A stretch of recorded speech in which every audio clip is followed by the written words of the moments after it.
Who am I? I ask myself that question every morning. And every morning, the answer gets a little more blurred. After my mother died, the foundation of my world quietly cracked.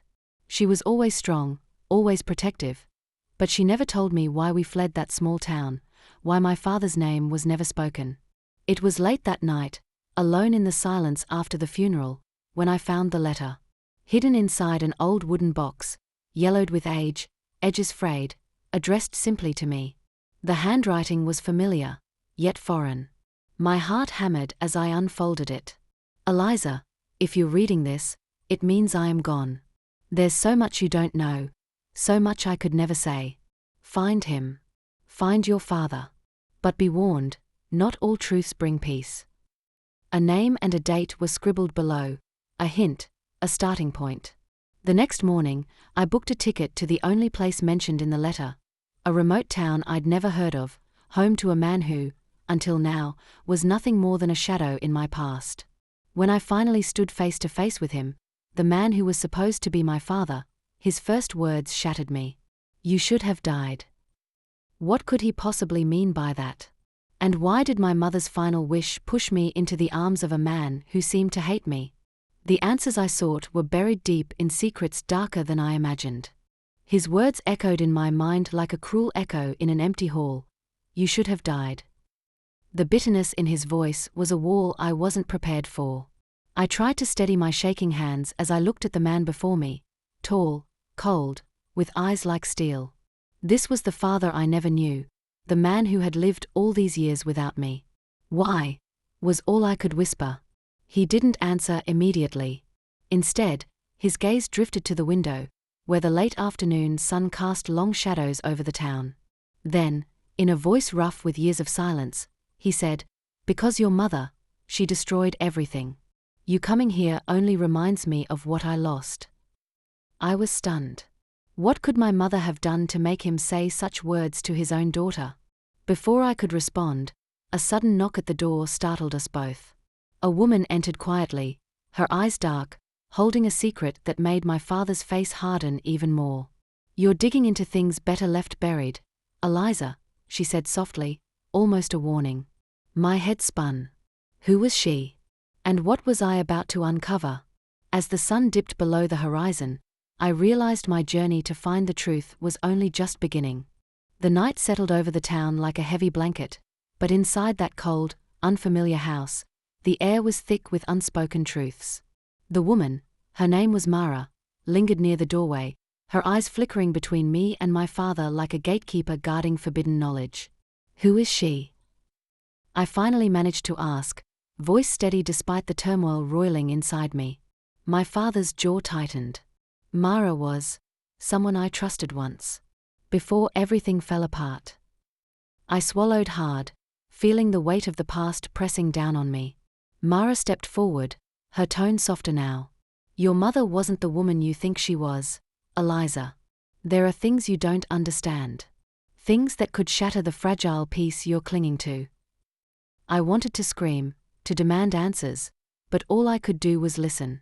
She pulled out an old, worn envelope from her coat pocket and handed it to me. "This was found among your mother's things after she died," Mara said. "It's the key to everything." With trembling fingers, I opened the envelope and unfolded the documents inside, photographs, letters, and a journal page filled with hurried handwriting. One photo caught my breath. It was my mother standing next to a man I'd never seen before, someone who looked a lot like my father, but different. Younger. Angrier. The journal entry was even more chilling. "I fear what William has become.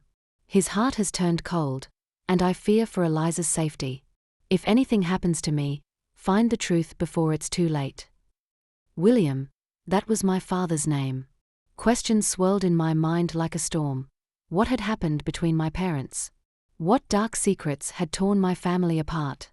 And why did my father want me gone? Before I could ask, Mara's voice cut through my thoughts. "There's more, but it's dangerous. You need to decide, keep digging, or walk away before it consumes you." I looked at my father, who remained silent but whose eyes betrayed a flicker of pain, or was it guilt? I realized then that the man who told me I should have died was also a man haunted by his own ghosts. I couldn't walk away. Not now. Not after everything I'd lost. But what was the truth hiding beneath the silence? And how far would I have to go to uncover it? The next morning, sunlight poured weakly through the grimy windowpanes of my father's study. The room smelled of old paper, dust, and something darker, regret, perhaps. With Mara's envelope still clutched in my hands, I sat at the heavy oak desk and spread out the photographs, letters, and torn journal pages. Each piece was a fragment of a puzzle I didn't want to solve, but couldn't look away from. One letter stood out, written in a shaky hand, addressed to my mother from a mysterious J. William is not the man you think he is. He hides secrets beneath his calm exterior. I fear for Eliza. Trust no one. I looked up, heart pounding. Who was Jay? A friend? An enemy? Someone who knew the true story? Determined to find out, I asked Mara to help me dig deeper. Together, we pieced together a timeline filled with lies, secrets, and a love that had curdled into something poisonous. My father, William, had once been a promising man, a brilliant scientist on the brink of a breakthrough that could change lives. But ambition had consumed him, driving him to betray those closest to him, including my mother. She had uncovered his dangerous experiments that blurred the lines between morality and madness. When she threatened to expose him, their world shattered. The night she died was no accident. It was a calculated act of betrayal. And I was the innocent caught in the crossfire. Tears blurred my vision as the pieces clicked into place. My father hadn't wanted a daughter. He wanted a legacy, one he was willing to protect at any cost. And now, with me standing at the center of it all, I realized the war for truth had only just begun.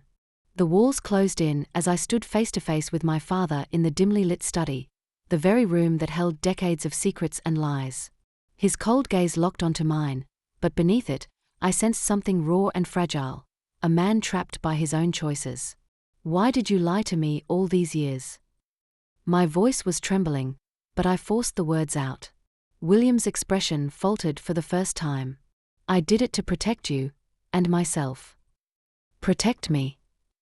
I scoffed, anger surging. You left me to believe I was nothing.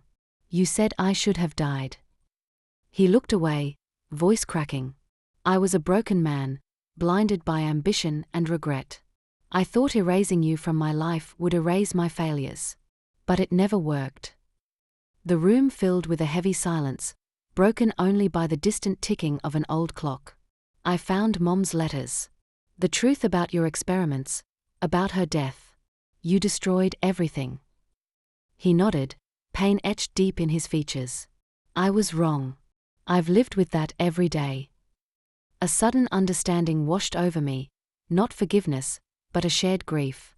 I'm not here to tear you down, I whispered. I want to know who you are now. Can we try to rebuild what's left? For the first time, a flicker of hope sparked in his eyes. Maybe we can, he said softly. That moment marked the beginning of a fragile truce between us, two damaged souls seeking redemption amid the ruins of the past. As I left the house that night, the weight of years lifted just a little. The road ahead was uncertain, but for the first time, I felt ready to walk it.